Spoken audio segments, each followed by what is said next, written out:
instant bii nii le lion de Guédiawaye démb génn na def réaction muy Balla Gaye numéro 2. nee na nañ ko jox franc.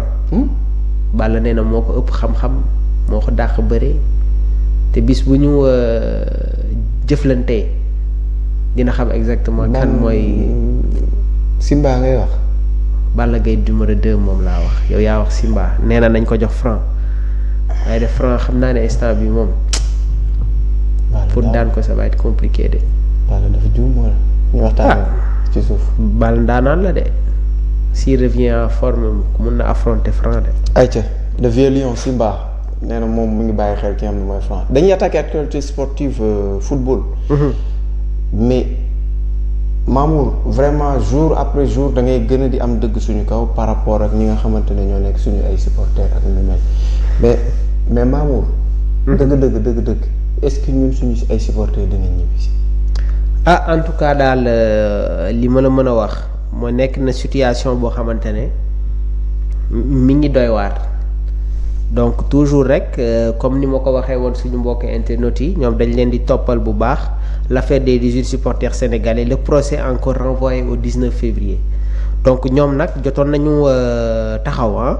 nañu taxaw donc le dossier des 18 supporters interpellés le 18 janvier dernier a connu un nouveau rebondissement ce jeudi au tribunal de première instance bu Rabat parce que ñoom jot nañ leen entendre sur le fond en l'absence de leurs avocats waaw les prévenus nag ont vu leurs affaires reportées à une date ultérieure audience boobu duré na 5 heures de temps par la suite nag le tribunal a fixé la plaidoirie au jeudi 19 février soit dans une semaine.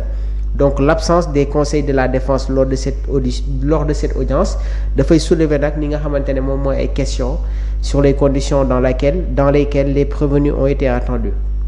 Donc les 18 supporters qui sont détenus depuis près d'un mois dinañu xaaraat encore 7 jours avant que leurs avocats puissent plaider leur cause devant le tribunal lii le 12 février la woon.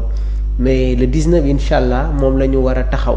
léegi nag l'audience du 19 dafa am li nga xamante ne moom mooy une particularité. Pour une première seen avocat yi dinañu teewee li nga xamante ne moom mooy boobule audience léegi nag ki nga xamante ne moom mooy maître Kabou nekk avocat bi assurer la défense de nos frères vraiment de nos grands retenus fa li nga xamante ne moom mooy ca Maroc. mi ngi doon dénoncer waaye tamit d'accordul woon déjà sur procédure yi maanaam procédure bi jaarul à l'état normal. loolu nag indi li nga xamante ne moom mooy ay polémique indi ay interrogation parce que ci boobule audience ba tey certains Sénégalais ne comprenaient pas quelles sont les charges yi nga xamante ne moom la ñu teg seen kaw maanaam les charges retenues. Donc l'audience du 19 dafa am une particularité une importance parce que bi procédure bi commencé ba tey seen avocat dinañu teewee fa nga xamante ne moom mooy ci tribunal bu grande instance bu Rabat pour défendre leur client. waaye nag ñi nga xamante ne ñoom la ñu jàpp mbir bi mi ngi yàgg. et ñun am na lu ñu siy waxee sax dañuy waxee ak xol. mais je pense que lii suñ si génnee suñu autorités yi nag nañu jël seen ay responsabilités waxtaan avec les autorités marocaines parce que nag avant-hier j'avais eu à poser cette question à un doyen je préfère taire le nom j'étais pas trop d'accord avec lui lan moo poussé les supporters à réagir de cette sorte. élément déclencheur. waaw parce que instant bi on s'arrête juste sur les conséquences mais avant les conséquences il y a les causes lan moo tax lii am lan moo tax jëf bi am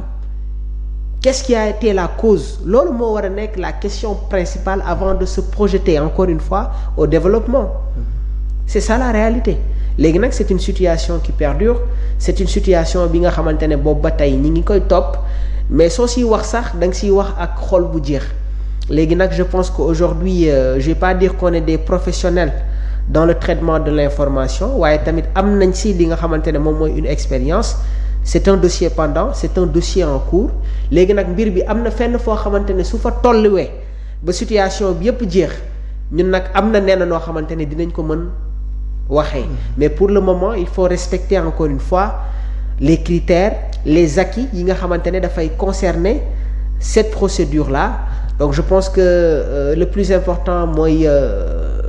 wóor na ma ne que suñu autorités yi ñu ngi siy def liggéey bu am solo trop par moment ça peut être complexe mais man jàpp naa ne que diggante Sénégal ak Maroc situation bi mënoon na bañ a yegg si fii nii ji bi. alors Mamour du ma la wax où le bas blesse parce que ñun ñëpp xam nañ ko mais problème bi ma xaw a jaaxal tuuti mooy à force de vouloir waxloo ay nit ci làkk boo xamante ne ñun dégguñu ko pour yow nga xam ñoom lu ñuy wax delluwaat encore nga taxawloo leen sans autant seen ay avocat te waxoon tantôt que ne avocats yi dañ nekk en grève ak lu mel te en sachant bien que les états seen ay intérêt nekk li ñuy défendre donc man li ma bëgg a xam mooy en termes de relations diplomatiques ce qui a toujours lié le Sénégal et les Marocains ça aurait quand même dépassé mesure jàpp nit ki tout en sachant que Maroc dafa bëgg a organiser coupe du monde 2030 donc su fekkee comportement bii la Maroc am est-ce que dina permettre image bu positif bu war a mën a permettre pour coupe du monde 2030 et en ne pas oublier que ne dañ jàpp aussi des supporters algériens. parce que benn ressortissant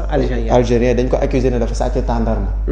ku accuser kuñ sàcc tàndarma ak ki ñuy accuser que final bi dafa def du n'importe quoi donc. Ça va être compliqué. xam nga aujourd'hui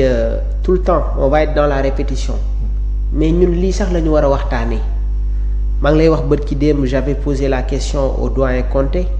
maa ngi koy nuyu bu baax le grand analyste le consultant après dinañ ko dalal au niveau de Sport Life 221 à partir de 13h30 ak Grand Am donc mu ne ma c'est dommage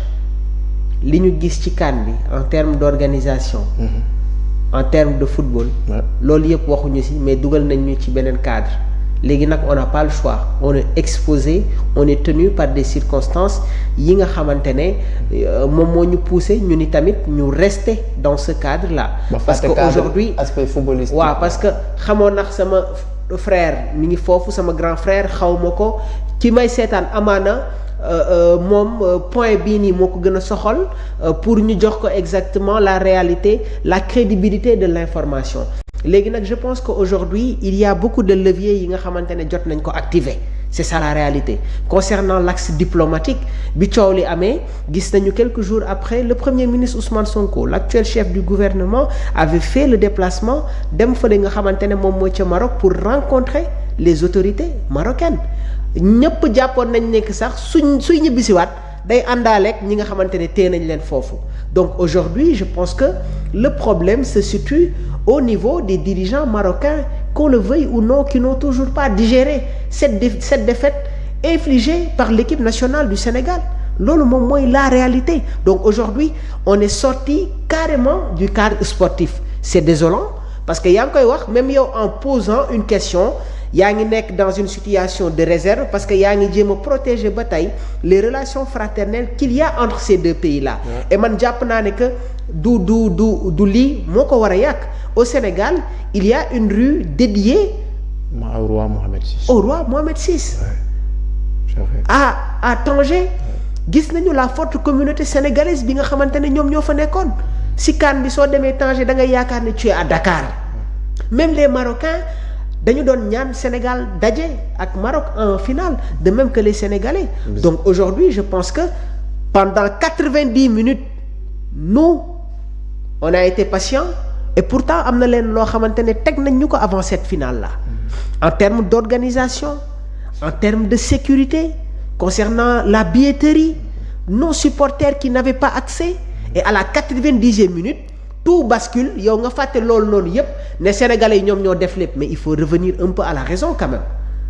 on oublie tout ça joueurs yi nga xamante ne ils ont qu'est-ce qui s'est passé avec Krépin Diatta lan moo dal Pape Matar Sarr lan moo dal Ousseynou Niang mais suñu autorités yi am grandeur bàyyi loolu yépp amoon la possibilité de déposer des contestations des recours au niveau de la Confédération africaine de football defuñu ko et aujourd'hui c'est le Sénégal qu'on sanctionne c'est le Sénégal qu'on blâme le Maroc a été sanctionné ils ont sanctionné la Fédération royale marocaine de football ils ont sanctionné Achraf Hakimi Saïbari ils ont sanctionné Samuel Eto'o sanctionné nañu Algérie mais tey jii nii coow li nga xamante ne moom moo topp Sénégal avec des sanctions yi nga xamante ne teg nañ ko ci suñu fédération teg nañ ko ci suñu ay joueurs teg nañ ko ci suñu coach mais c'est énormément lourd et aujourd'hui qu'on le veuille ou non le Sénégal va disputer des éliminatoires d'une Coupe d'Afrique des Nations ay match yoo xamante ne le sélectionneur de l'équipe nationale du Sénégal ne sera pas présent léegi nous on ne parle pas de tout ça mais orienté nañu ci benn débat mais quand même les faits sont là li may wax nii les faits sont là lu ne fàng la kenn du ko jeex donc tout le temps li may terminer avec cette histoire là pour le moment mooy il faut que les autorités marocaines reviennent à la raison. Il peut y avoir des sanctions je suis tout à fait d'accord léegi nag beneen mbir bi nga xamante ne wax nga ko muy lan ñoom dañu war a organiser. ils devraient faire partie des pays hôtes yi war a accueillir li nga xamante ne moom mooy une coupe du monde. Ça signifie beaucoup de choses. Et laataa loolu mais le Maroc doit représenter le continent africain. Laataa loolu le Sénégal doit représenter le continent africain lors de la prochaine édition mondiale. Mais il faut faire attention léegi nag beneen mbir bi mooy ceux qui sont au niveau des instances maanaam ñi nekk ci kaw dañu tijji seen bët di xool suñu comportement si ñu biir waaye tamit comportement du Maroc léegi il y a eu des dégâts nañ ma wax ñaata siège moom la ñu yàq ci finale boobu noonu ça ne dépasse pas 15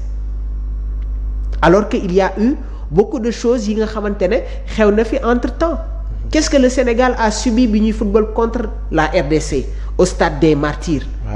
Mais le Sénégal a été toujours victime de ce genre de situation là football nañ fi ak Nigéria ñu indi ay fas ci biir stade bi en 2004 joué nañu ak Tunisie biñ ñuy éliminé à l'époque Lamine Sakho était le numéro 10 de l'équipe nationale du Sénégal qu'est-ce qui s'est passé en 2006 face à l'Égypte lan moo xew mais barki démb Ndiaye Jeux olympiques Argentine joué na fi ak Maroc le match a été interrompu plus d'une heure de temps et pourtant ñëwaat nañu léegi on ne parle pas de tout ça et eux ils veulent s'attarder sur cette situation bi nga xamante ne à la fin ils deviennent la risée du monde c'est pas beau à voir. Il faut protéger encore une fois ce continent-là il faut protéger encore une fois les valeurs de l'Afrique. Et ça passe par tout ça c'est dommage. dafa am benn wax bu grave boo wax pays hôte et nit ñi d'habitude dañuy mélanger organisation CAF moo koy def. Oui. Pays hôte moom mooy recevoir. mais CAF moo war a gérer la totalité de l'organisation mais man ce que je n'arrive toujours pas à comprendre si la